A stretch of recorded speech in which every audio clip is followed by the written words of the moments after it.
Hey, how's it going, you guys? This is petplatypus here, giving you guys a double review of Jojo's Bizarre Adventure Stardust Crusaders, the Egypt arc, episodes 41 and 42. I haven't seen 42 yet. It's the new episode that's just coming out the day I'm recording this.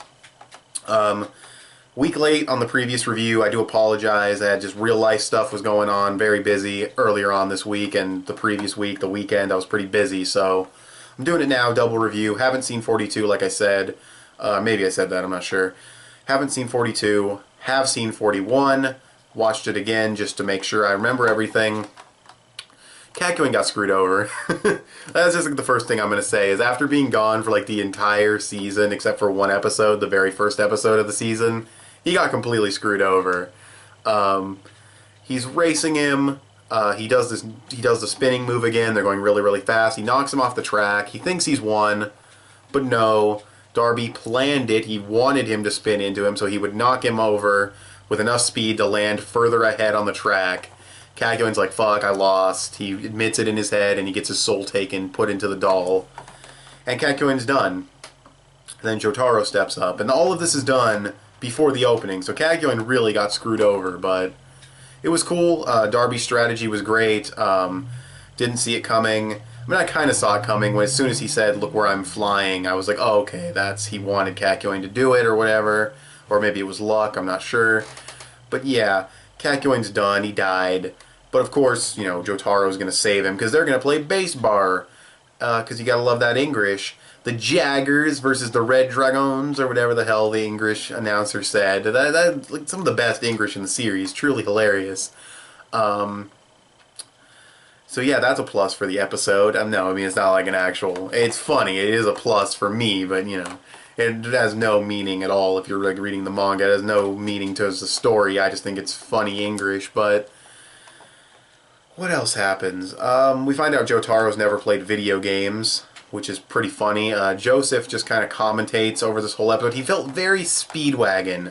He really reminded me of Speedwagon from the early days of Jojo, Part 1 and Part 2, when Speedwagon would just announce and commentate over everything in such an exaggerated way. Joseph really felt like he was doing that in these episodes, which I kind of liked. It was kind of cool, kind of bringing back that whole over-exaggerated, over-the-top bullshit. Characters would always, you know, shout out everything that they're thinking. But yeah, he's never played baseball. He's just button mashing. Darby ends up scoring a lot on him, or not scoring a lot on him, but he ends up striking him out and everything. But before that, Jotaro actually does learn how to play a little bit. He learns how to get home runs pretty easily with, you know, Star Platinum's precise vision and everything. We get a little bit of development on Darby's character, how he beat up his older brother. He's crueler than his older brother. Just kind of cool that this is a stand user that's getting some kind of characterization, because most other stand users did not get any characterization. One thing I will say about the Egypt arc is, at least, as much as I don't like Elise, I think he's annoying, at least every stand user in the Egypt arc has some kind of characterization and personality quirk to them. They're all unique. You know, you don't have, you know, the dude who had Wheel of Fortune where he just physically looks weird, but I don't even think he has any real talking dialogue. You know, you don't have High Priestess's stand user, where she has like a couple of lines of dialogue, never see her face. The Sun's stand user, never see even... I don't even think they even said his name. So it's cool that, you know, these Egypt dudes, these 9 Egyptian god dudes, are getting characterization. And yeah, his characterization's pretty good. I like this Darby. I like the other Darby more for some reason. I think I just like his look more. I like the whole cheating thing. I mean, I like playing fair as well, but I like his just, you know, the unique ways he would trick them. I like that he could memorize what page of the book he flipped to and everything, and all that was really cool. So I like him more, especially his look overall, but I definitely like this guy's gaming and everything more. So yeah, I like both Darbys. And this Darby, he might have mind-reading powers. They're hinting at that. That's pretty interesting. But I guess I'll talk about the technicals since I pretty much summarized everything. The story progression, it's pretty decent. Kakyoin lost, their game finished. Jotaro stepped up, they got the baseball game going, scored some home runs, struck, you know, got some, you know, some strikes. So there's some progression there overall. The animation was, you know, typical JoJo. It was great animation.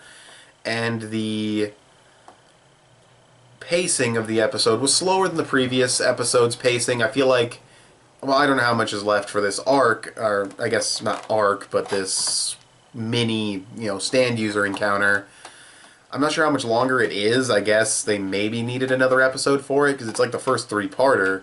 But I'm assuming it'll probably be finished in the kind of like how Pet Shop was finished about halfway through, and then the rest of it was kind of introducing Darby and getting closer to the mansion and everything. I feel like it'll probably be the same thing. It'll finish off Darby and then move on to the next guy probably within the next episode, 42. But for 41, surprised it didn't get finished in 2 episodes.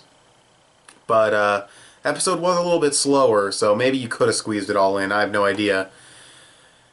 But yeah, that's pretty much all I have to say about the episode. The pacing, a little bit slower than the last episode, but still solid pacing. Great animation, pretty good story progression for JoJo standards. And I just overall enjoyed the episode, enjoyed the characterization for Darby. The fact that he has any compared to a lot of the previous stand users. So, yeah, I'll probably give it like a 7.5. At the end of the day, it's not a super special episode of JoJo, but, the Star Platinum baseball team was really funny. The English was really funny. Joseph acting like Speedwagon felt not nostalgic, but for a lack of a better word, kind of nostalgic. It kind of brings you back to old school, original JoJo with Jonathan and Joseph. So, yeah, like a 7.5 for this episode. I definitely really liked it. Maybe like a 7.8, above good episode, like a good plus episode of JoJo for me. So that's pretty much all I have to say. I'm kind of trying to do this review pretty quickly so I can get to the next episode, the one that people probably want to see me review because it's the current, this week's episode. So yeah, I'll move on to that one.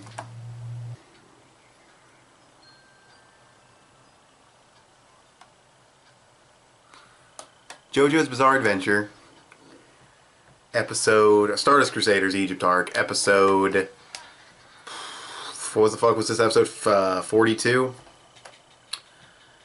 I don't even know. The ending is the big thing about this episode, but I guess we'll just talk about the first half with Jotaro and everything.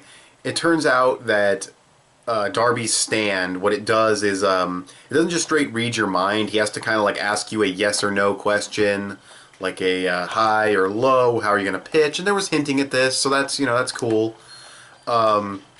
It's unique as opposed to just plain old mind reading, and he's trying to figure out what the fuck Jotaro's doing because Jotaro's throwing these pitches, and he says he's going to throw a straight, and he's not lying, his soul's not lying. It's like, yes, yes, yes, yes, no, no, no, all that shit. And it turns out, at the end of the day, after he gets super pissed off and freaks out over this, and like, what the hell are you doing, Jotaro? It turns out, after he admits defeat in his head, and Kakyoin's soul returns to his body, and Kakyoin's back, he's alive again, cool. There's kind of a trade-off towards the end of the episode. One character comes back to life, we'll see. But he admitted defeat, and it turned out that Joseph was controlling the buttons. He was pressing everything. Jotaro was like, yeah, I'll throw a straight, but you're not reading Joseph. Joseph over here with Hermit Purple's like, yeah, I'm going to throw a forked curveball and shit. So that was really cool. It was cheating. It was cool. Props to Jotaro. Props to Joseph. I think that was a really cool grandfather-grandson combo. And Kakyoin's back, and they're about to leave. Again, really cool presentation when he's like, will you forgive me? And he's like, read my soul and find out. And you see the yes, yes, yes, no, no, no, and all that stuff. And he's like, you're going to do that aura thing? And he's like, yeah, buddy. And he gets the aura treatment, smashes through a wall. And it turns out that the room that they're in is not like a separate dimension or anything. It's just the stand pulled them into a new room. So, yeah, they're going to leave. And it was, I believe it was said to have been about 10 minutes. Then we get introduced to Vanilla Ice. Now, the translation is Cool Ice because of copyright reasons, but you can hear Dio say Vanilla Ice in, English with, like, R's mixed in there instead of L's. And this is, like, a crazy scene. He's like, yeah, I'll offer you my blood. Here you go. He cuts his head off, blood everywhere. And then Dio says that this blood's not going to be good enough. He's talking about how he has to drink certain blood to gain full control over Jonathan's body, so that's interesting. He's been kind of talking about how he doesn't have full control over the body, so I'm assuming I'm just by guess, I'd have to say he probably needs like Joestar blood, either from Jotaro or Joseph, in order to have full control over Jonathan's body. That's just my guess. Because he said Vanilla Ices wouldn't work, and Vanilla Ices isn't going to work, then, I mean, it has to be something specific, so that's my assumption. Then he gets sent out, and he has a crazy stand. It can, like, eat itself, and it can just tear through walls and rip holes and everything, and really cool, really interesting. Iggy takes out a stand user. It's just a small-time, nobody stand user that was making the mansion look different and be confusing, and they get rid of that. Iggy takes the dude out, and Avdol shows this new move where his fire can, like, detect things around him. Kind of weird, but it was cool, I guess. And he had this exchange with Polnareff, which strongly hints at what happens at the end of the episode. They have the handshake and everything, and then he reads this message on the wall, and it says, as soon as you're done reading this and you turn around, you're gonna die. And the presentation and the animation just spike up, the music's great, and he gets attacked. And he pushes Polnareff and Iggy out of the way, sacks himself again, just like before with Polnareff, but this time it seems like he's actually dead. The reason why I say that is because he already died and then came back, so I feel like you wouldn't really want to do the same thing with the character twice. That's just kind of bad writing. They had that moment before entering the mansion where he's like, you know, if I'm in trouble, don't help me. If you're in trouble, I won't help you. Let's just do this. You know, after this is all over, we'll have a fucking dinner or something. It's like, yeah, that's, you know, I thought, you know, just whatever. They would just had a conversation, but yeah, that happened. And Iggy's freaking out. Polnareff's freaking out. He doesn't believe that he's dead. And then Vanilla Ice basically explains that his stand can eat things, just suck things in, and like I think he says disintegrated, or he basically transports them to like a darkness, like a dark other dimension or something. He's like a void, which makes sense. That's like part of the title of the, or was it the title of the episode? I think it said something void, Vanilla Ice. I'm not sure. I know he called it that for sure. But yeah, Avdol, I mean, he wasn't like a character I was super attached to. He's not like my favorite in the group. In fact, he might have been my least favorite in the group. Not racist, settle down. He just never really interested me that much. He was just kind of stern and whatever character, but still, to sack himself like that and the arms hitting the ground, very gruesome. And yeah, like I said, considering he already, you know, fake died once, and then that speech at the beginning, I think that's it for him. And yeah, I mean, that's huge, especially for Polnareff's character once he comes to the realization that, like, yeah, this is it. This is, you know, he's gone now for good. So it'll definitely most likely develop Polnareff's character even further. The stand user has an incredible sense of danger surrounding him. The stuff with Darby was all awesome and badass, and as soon as that stuff is over, the episode just goes through a huge shift in tone. So yeah, the episode's just packed with great stuff. I mean, the stuff with Jotaro and Darby is both funny and badass and enjoyable and epic. The later parts are more serious, and there's this huge sense of danger, and you got this new stand user, and he seems to be like Dio's top guy. And he like cut his own head off, and Dio like reattached it, so I don't know, like, can Dio just like do that to people, or is Vanilla Ice, is there something about him? I guess Dio could have made another vampire. He doesn't seem to have fangs, but I don't think we really see him open his mouth too many times either. So I don't know. Saying a lot because this episode is kind of hard to talk about. Not super hard to talk about. There's definitely things to mention. It's just that ending, that was crazy. But I definitely give this episode easily like a 9 to 9.5, even a 10 out of 10. I mean, great stuff in the first half, great stuff in the second half, good story progression because an entire stand user got defeated, a new stand user has arrived, they've entered combat, and a character seemingly has died. I mean, I guess, you know, you can pull him out of the darkness or whatever, but I just don't think that's going to happen after the speech he gave Polnareff, the conversation they had, and again, he already fake died once. So that's huge. A huge episode. Easily like a 10 out of 10. I thought it was an amazing episode of JoJo's Bizarre Adventure. Stardust Crusaders. Tell me what you guys thought of it in the comments below. Definitely crazy. Of course, there's always a chance he could come back, I guess, but I just don't see it.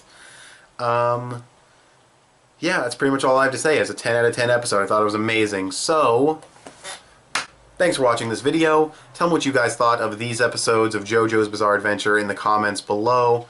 Follow me on Instagram, and I'll talk to you guys later. Bye.